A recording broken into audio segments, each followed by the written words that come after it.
Shalom from Jerusalem. I'm Jonathan Hessen, and this is TV7 Israel's daily news update. And in today's edition, we're going to focus on the latest developments vis-a-vis the Islamic Republic of Iran, of course, being the top headline, so to speak, in light of the not-so-great negotiations that took place yesterday. Apparently, the remarks by both the Iranian foreign minister, who has the negotiating team of the Ayatollah regime, as well as the mediator himself, Foreign Minister Abdel Saidi from Oman, stating that there was great breakthrough, was not entirely accurate. The Omani foreign minister travels today to Washington to try and dissuade the United States from launching an attack, while here in Israel, earlier today, the ambassador of the United States, Mike Huckabee, sends a letter to his staff saying non-essential personnel should consider leaving Israel today, urgently. What does that mean? Meanwhile, we are also seeing developments in Lebanon, where the Israeli Air Force continues to degrade various infrastructure of the Iranian proxy Hezbollah, and other activities taking place both in the Gaza Strip and elsewhere. But before all that, let's introduce our guest for today, to include our TV7 editor-at-large, Mr. Amir Oren. Next to him, Brigadier General in Reserve Doron Gavish, formerly the commander of the Israeli Air Force Air and Missile Defense. And last but certainly not least is Brigadier General in Reserve Relik Shafir, formerly an Israel Air Force commander, as well as a fighter pilot, among others.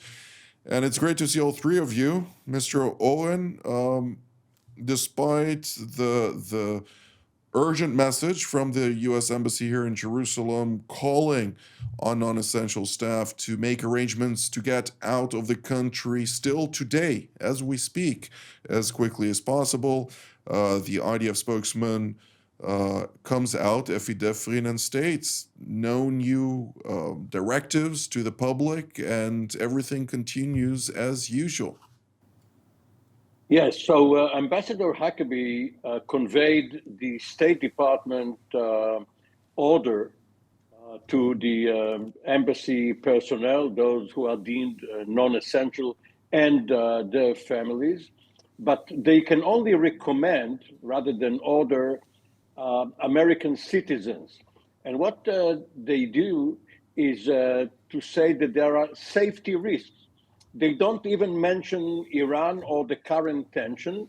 And the rationale behind this particular announcement, the official rationale, is that there are still problems along Israel's fronts.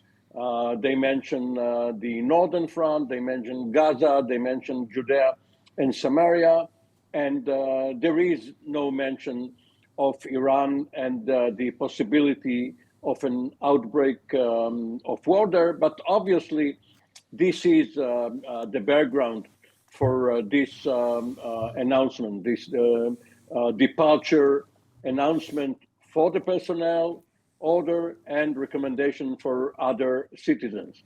What General Defrin has announced, of course, was very carefully worded, that the IDF is on watch, obviously monitoring the situation, obviously prepared to protect the citizens of this country as well as the country itself. But there are no new rules and regulations for the home front. People should not go to their shelters, should not go out of the way. Once there is some departure from normalcy, it will be announced. But yes, indeed, as you said regarding the Geneva meeting, it was not officially called a failure, because that would have meant that war would immediately start. But right now, it seems that there is a very slim chance of diplomacy succeeding. Indeed. Well, it seems like the current approach is a Clausewitzian approach in the sense where they're utilizing not only one tool at their disposal, namely the diplomatic tool, but all tools at their disposal in order to achieve the political will of the US government. In that context, on the one hand, we do hear about an anticipated meeting scheduled for Monday, in which the technical teams are set to convene together with the International Atomic Energy Agency to talk more thoroughly about the American expectations for Iran vis a vis its nuclear program.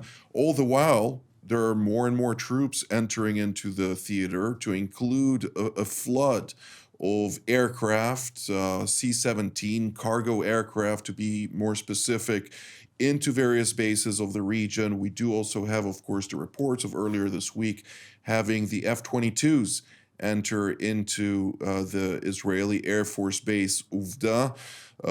General Shafir, I'd like to start actually with you. When we're talking about this quantity of firepower entering into theater, what are we to make out of it? Well, there's only one solution to this query, which is ready for the attack. I think the F-22's presence here is to allow them to be part of the interception of the missiles, the low flying missiles and drones, maybe so that the pilots get their experience. Not only that, the F-22 radar, somewhat like the F-35 radar, can actually track and convey the locations of many targets in real time and create a total picture of what is taking place. It's like an AWACS that would be present in the area. So that is one thing that tells us that they're serious about getting ready to go. But on the other hand, it's also a message to the Iranians: we're serious. You better negotiate something that we can chew. Otherwise, all these weapons will be directed at you. So it's a threat, a diplomatic threat. And about what I think the Iranians want, maybe another question. Indeed. Well, General Gavish, I'd like to turn to you since obviously IDF spokesman Defrin came out and stated that the people in Israel do not need to be concerned. Of course, every Israeli at this point has prepared their protected rooms, their bomb shelters, in the event that something happens and the Home Front Command orders the public to enter into those protected rooms. But nonetheless, the IDF has been preparing for a long time, and it seems like there are ongoing efforts to alleviate concerns. Well, you're right, Jonathan. If we're looking back in the last few weeks, there were so many times that all kind of announcement and all kind of statement, and everyone said, yes, it's tomorrow. No, it's the next day, or the next day after this one. I mean, there were really so many of those. Also, last week, remember that was something like this. So I think that General Defring is doing right, telling to the Israeli people, calm down. There is nothing to announce, and if we would have to announce something, we would do it. Of course, that from the air defense point of view or the defense of Israel, this is, we always said as the air defenders, you are the first one to deploy and the last one to redeploy, because you are defending, and as a defender, you have to be there. You don't take any chances as a defender. So this is right for the last few weeks already, that the defense of Israel, the multi-tier defense of Israel, is fully prepared, that if something would happen, of course, he would be able to react in no time. And this is exactly what is expected from the air defense, to react in no time without alert or something like this. We are all hoping that there won't be any miscalculations in the region, and so on. So I think that definitely is right. And this is the message that we really should be sent. And also the Israeli population should know that if something would happen, the forces, the air defense forces of Israel in the air and in the ground are ready in no time. Thank you, General Gavish. Mr. Oren, as mentioned, the United States is engaged in an all-of-government approach. We are seeing right now also, during this week, additional sanctions being slapped against Islamic Republic. The U.S., the Treasury Department in the United States has come out and announced additional sanctions against the energy sector, against not only the energy sector, but also companies that were in breach of selling or providing the Iranians with dual-use components for their ballistic missile program. This coincides also with additional aspects that the United States has been engaged in. We also see the Central Intelligence Agency announcing, similar, by the way, to the Mossad just a couple of days earlier, that they hope to hear as quickly as possible from all those Iranians on the ground and providing explicit methods in which to establish contact with them in order to advance their interests within the context of Title 50, which is a CIA-oriented, or rather a low-signature CIA directors-oriented operation on the ground, which will coincide, of course, with the military engagement, the Title 10, so to speak, the moment that President Trump decides to do so. This may not be a very wise move because it will give the Iranian authorities a pretext to arrest anyone on suspicion of trying to contact the CIA. Why give them? They have enough problems as it is. Why give them ammunition against people who are simply willing to express their disaffection with the regime? Usually you don't recruit spies by publicizing it. But this is a marginal aspect of this crisis. Now, remember, tomorrow marks the first day of the third month of this crisis, which started on December the 28th. On January 14th was supposed to be the D-Day, when President Trump was supposed to give the go order, and it was aborted almost at the last moment. And a month and a half has passed since that time. Maybe we are approaching the second and real D-Day.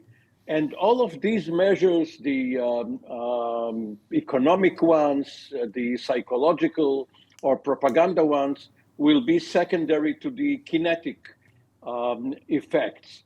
Long term, yes, there is value to these sanctions, and this is why the Iranians have come to the table. They are eager to get the sanctions lifted, but they will only get it if they make true concessions. Indeed. Well, with regard to the CIA, they were very explicit. I went over all the details that they provided there, and it is methods that are untraceable for the Ayatollah regime. So, from that perspective, the Iranian people do not have to be concerned. Of course, they need to be careful, but they don't have to be concerned from a cyber perspective that the regime can follow whatever they do on their various devices.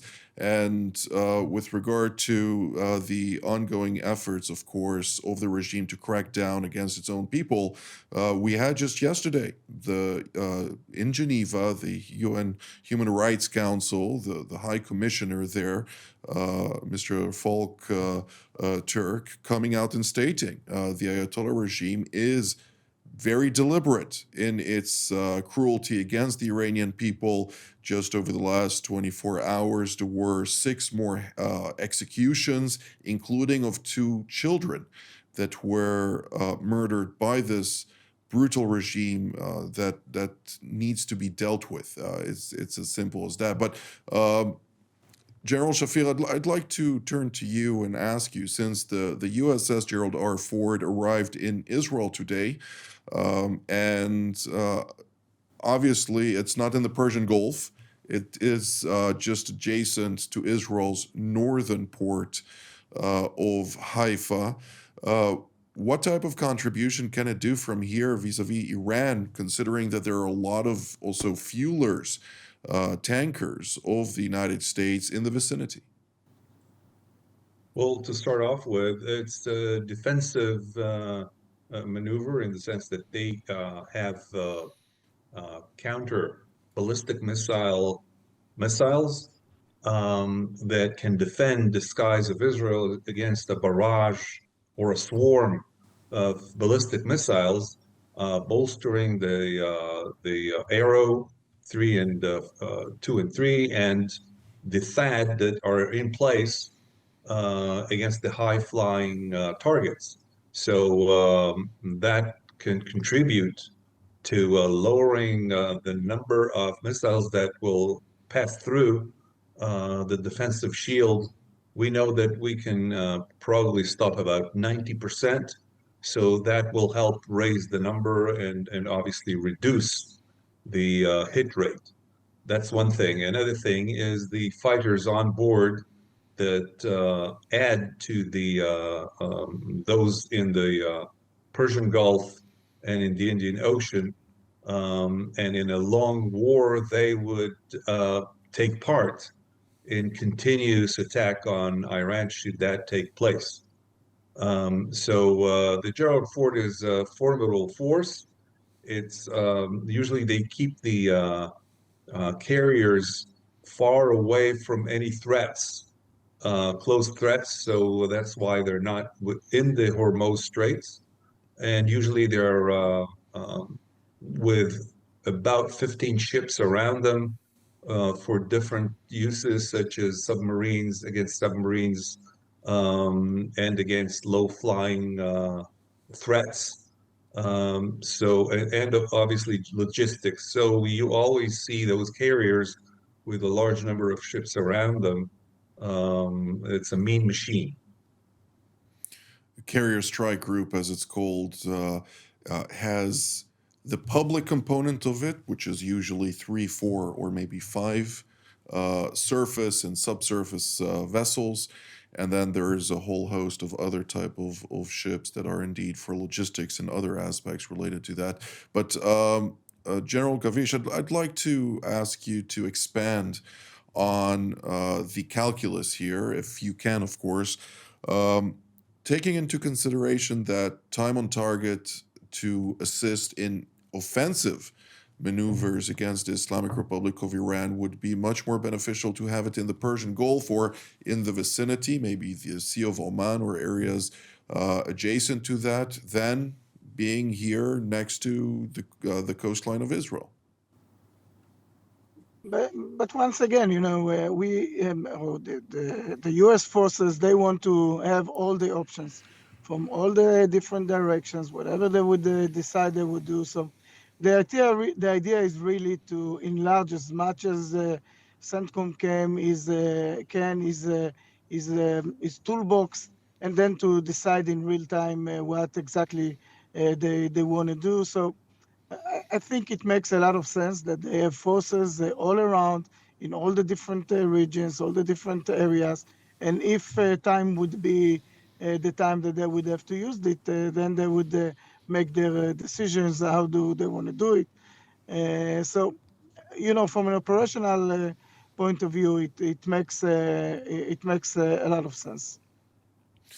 Mr. Owen, let's redirect our attention to Lebanon. We did hear from both Kataib Hezbollah in Iraq as well as the Houthis in Yemen their intention to join the Islamic Republic of Iran in war against the United States. Of course, rhetoric and reality aside, the Lebanese proxy has not been as vigorous in its statements. It is very concerned about the future of its own capacity to maintain whatever it still has in Lebanon. The Ayatollah regime has come out and condemned Israel believe it or not, for striking military targets belonging to Hezbollah in Lebanon. And we are seeing an uptick in the resolve that the IDF and specifically the Israeli Air Force have showcased in recent days in further degrading this Iranian proxy. What can you tell us about that?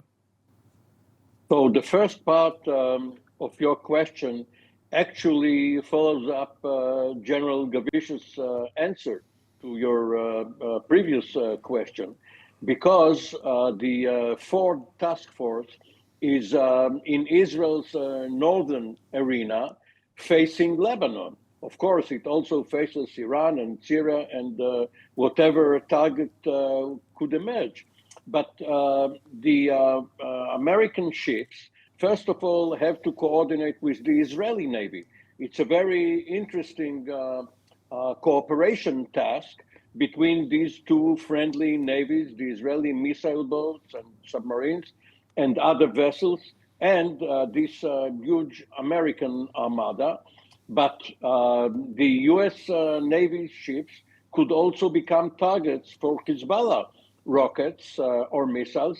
And if that does happen, then the US Navy will also attack Hezbollah.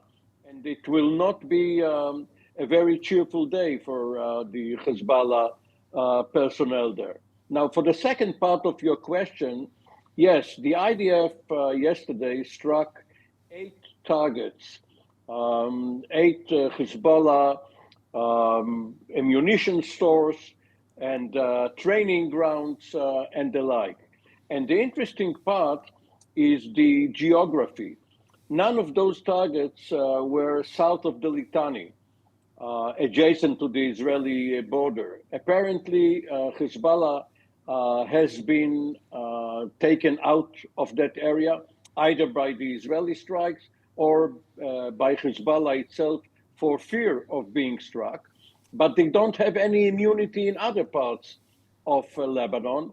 And this seems to be a very calculated move on the IDF's part, laying the ground for a possible expansion of the American-Iran conflict into an Israeli-Hezbollah front. With that being said, we do hear from a number of sources in the know with regard to the ballistic missiles. And on this, I'd like to hear you, General Gavish. Hezbollah has managed to replenish some of its long-range ballistic missiles, or not ballistic, but rather long-range missiles. What can you tell us about that, and what type of effort needs to be done in order to degrade those further? First of all, we have to remember that 70% of their capabilities were degraded during the war that we had with them in the last year. So indeed, they could do something, but I don't think that it is even close to what they've have had before. And the Hezbollah, of course, they could shoot some rockets toward Israel. We always take our enemies seriously, but this is not the same Hezbollah that we remember years ago, 2 or 3 years ago. This is not the same amount of rockets. We have to remember that they had a very hard time to come back to their capabilities, because the new Syrian regime is basically closing the door from the east. We have to remember that Israel is very tough on keeping the agreement that was signed with the Hezbollah through the United States. And we see it, by the way, every week. Also in the last week, if they are doing something out of the agreement, Israel immediately react to it. So, of course, they are there. Of course, they have rockets. Of course, they could shoot some of them toward the northern part of Israel. But I think that from their point of view, it would be a great mistake because Israel would react and react very strongly. We all know that everyone around them is asking them not to do it. And once again, you know, the Lebanese people, when they ask themselves, who is the Hezbollah for? Is it for the Lebanese people, or is it for Iran? And who are they are loyal to? And we see that the Hezbollah is loyal more than anyone else. It is loyal to Iran and to this regime. And I hope that it is another signal to the Lebanese to understand that the Hezbollah should demilitarize, and this is what should be done. They announced it more than once. They said that they are going to do it. They started. It's not in the pace that we all would like to see, but I'm hoping that into the future it will happen more and more with the help of United States, France, others, Saudis, because this is really should be the end state. Hezbollah Indeed. cannot stay as it is today, still a threatening force over Israel, still a threatening force over Lebanon, still loyal to Iran and not to the Lebanese people. General Shafir, we only have 30 seconds left. Those are yours. When we focus on the Lebanese theater or other theaters, what should we all take into account? One thing that I wanted to add was that I think that the Iranians would rather be hit on their nuclear plants by the US than do it through an agreement. It has to do with their religious concepts of being of the Shia being proactive rather than passive. And it goes back to the Battle of Karbala. We don't have time to go into this, Right. but my thoughts, they will agree with the United States that it will hit the nuclear program, and then they will have to capitulate just the way that Khomeini did in 1988. Very interesting indeed. Well, this is all the time that we have for today. I'd like to thank General Shafir, General Gavish, and Mr. Oren for all of your insights, and to thank all of you at home as well. Until our next edition from here in Jerusalem, Shalom.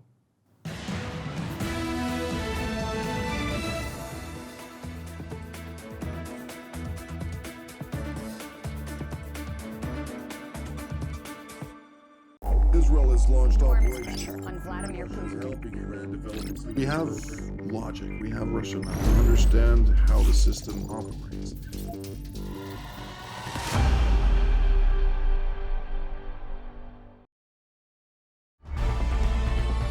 Jerusalem Studio, now available on Spotify.